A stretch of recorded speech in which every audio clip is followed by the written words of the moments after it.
570 Sports, we're here with you with the special edition called Snub. People that got snubbed on the 570 Sports All-Star team.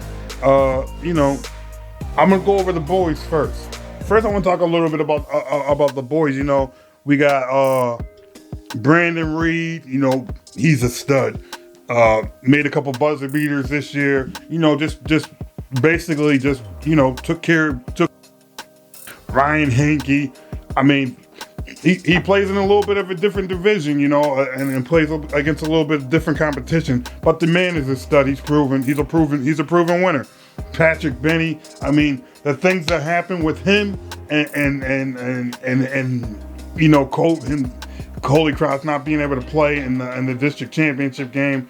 That was a tough thing. That was a tough thing for them. But nonetheless, Patrick Benny's been stellar all year. He's been stellar for his whole career, really. Jason Shields, my man's an MVP. Jason Shields an MVP. Like he's the best player. Like he's been the best player this year. He's done some great things offensively. He put his team number one overall. So you can't say enough about Jason Shields. Caden Murfield, last year's MVP.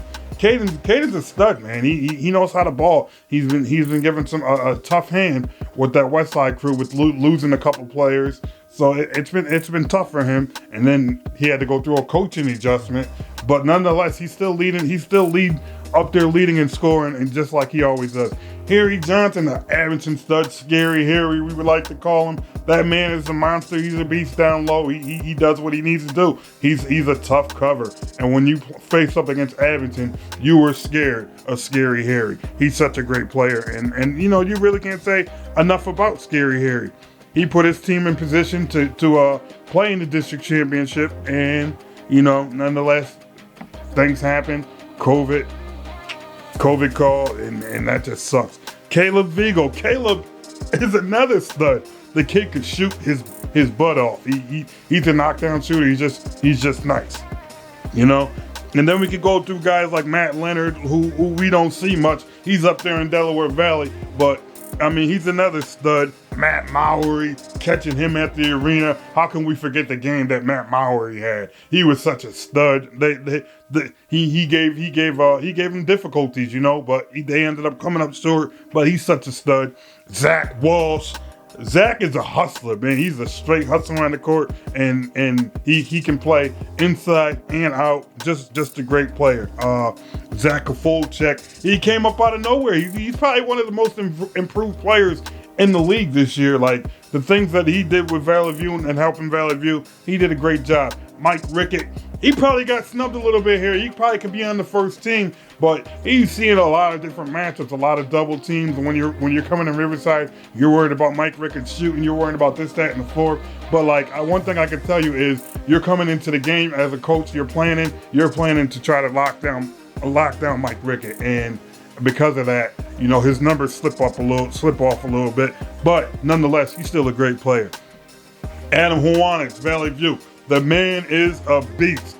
He's on the second team. He probably should be on the first team as well. He's just a big body, and he's really going to affect the game. He can score. He can get to the rim at almost any given time. The kid is a force to be reckoned with, and he kind of got snubbed on the second team here. Ryan Ruddy, my man Ruddy. Ruddy could be first team too, but Ruddy didn't get first team. I'm not really sure why Ruddy doesn't get first team. I mean, it just comes down to the votes here, I think, but he should be a first team because he's a stud too.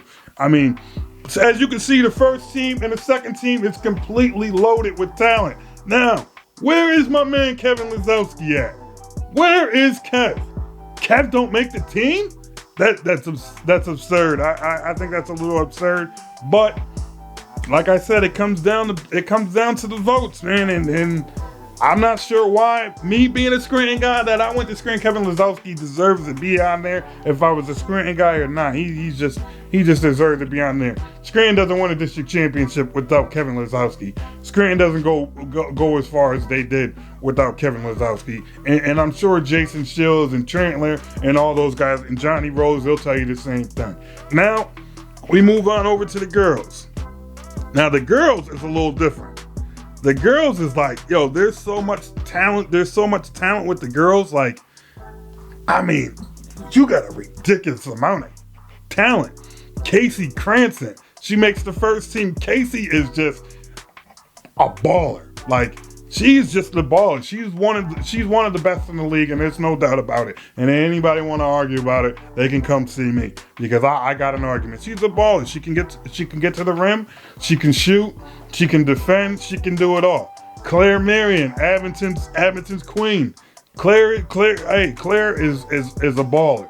She can get to the rim. She can shoot. There's nothing you can not say about her game. She can defend. She hustles. She'll get on the ground. She does what it takes to win a game.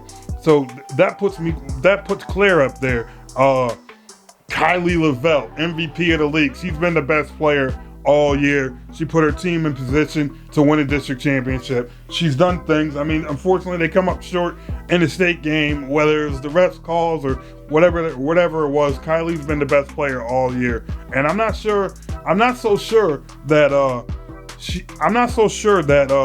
a girl like her can't be a Gatorade Player of the Year. That's what she should be. She's on that type of caliber. Rachel Rose, another killer. She's a straight assassin, has been doing it the whole time since she stepped foot in a prep uniform. That program is taken off because of her and Collins and the rest of the cast. But we're talking about Rachel Rose. This is about Rachel Rose right now. She is just an awesome player. She's gonna head to upstate and probably do some awesome things. And how about this one? Olivia Tulo finally makes the first team.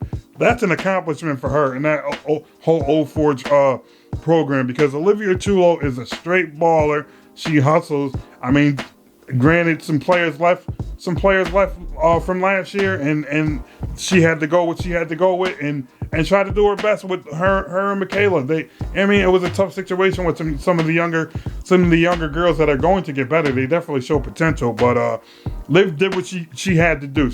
She put them in position to try to go ahead and win a district championship. Unfortunately, they come up short, but nonetheless, Liv is on that first team, baby. Congratulations, Liv. Cecilia Collins. Woo! I say Cecilia Collins, and I say that with a smile, because I feel like nobody knew who Cecilia was. Well, they knew who she was, but they didn't give her enough credit. Now this girl is headed to Bucknell. She's headed on a Division I scholarship. I call her the best two-way player in the league. And when I call her the best two-way player in the league, everything just took off for her. And, it felt like somebody needed to mention that, hey, she's a great baller too. And she is a great baller. And she's going to do some amazing things up at Bucknell. I'm excited to see her on that next level. And I just can't wait. I can't wait. So we're done with the first team here. So now we're going to go to the second team. Skylar Bianchi.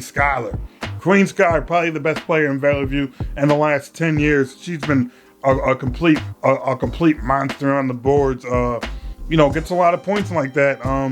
She's just a phenomenal defender. She'll block your shots and don't even come anywhere near her. So let's go over to Kaylee Romanowski, Western Wayne. We can never forget what she's done with that program. That program's gone from marking L's on the schedule to you got to mark a question mark, or you may be marking the L for you, because you're going to lose tonight.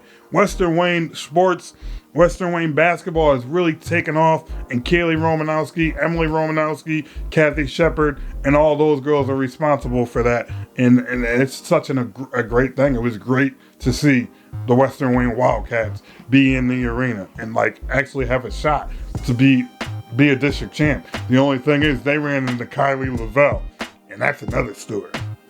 Sierra Toomey. I'm just going to go Sierra Toomey, Mariah Murray, one category. Sierra Toomey, Mariah Murray, you guys got robbed. You guys got robbed not because of 570 Sports. You got robbed because of COVID. You got robbed because when we needed you to be in the arena, COVID stopped you. When we needed to see what was going on and go ultimately that next level, because you guys had a lot of blowout games where you're only playing 2-3 quarters of the game and you're on the bench, and and it's no fault to you guys, but you know, I just want to let you guys know that you deserve to be on the first team, no doubt about it. But unfortunately, it's a COVID year, and that's why when I put this up, I said COVID year, because it's a COVID year, and that really kind of affected you a little bit. Abby Landowski, Abby has been killing it this year. She put up some monster numbers in the beginning of the year. When I looked at her getting her 1,000 points, I was like, there's no way she's getting 1,000 points. And guess what? She straight up dominated and played awesome all year. And she's on that 570 Sports second team. Like, what can you say about that? Krista Jones. Wow, Krista Jones. Now, I got to tell you right now, if I didn't go up to Elk Lake and watch Elk Lake play Montrose, I may have forgot about Krista Jones and may have not put her up there.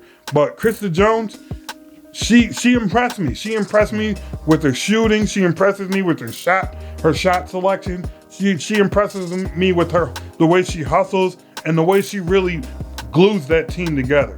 Because without Krista Jones, I think Elk Lake probably has a little bit of a tough time. But Krista is really a great basketball player. She's got great IQ. She's very, very smart on the court, and and that's why we decided to select Krista Jones. Congratulations to everybody that got picked. And if you got slighted, I feel bad for you, but things happen. You shouldn't worry about the little side things that you get on the side. You should just worry about what you do on the court. And, I want to thank y'all for tuning in to 570 Sports Special Edition Basketball. Wrap up the end of the season. My photographer, Jason, is working on putting out a video for you guys with some highlights on it. We got some big things coming on in 570 Sports Bounce Back Tournament Part 2. Where you guys get to pick your team and you get to play whoever you want to play with. We got that coming back. We got we're heading into spring sports. We're looking for all the donations possible to help us out with spring sports. Like everything, nothing is free, so we have to do our best to get that out there. Yeah, 570 Sports is taking off though. We want to wish everybody the best of luck going into the spring sports. We want to wish everybody that done with the basketball year, we want to wish you guys the best of luck too. And 570 Sports, we out.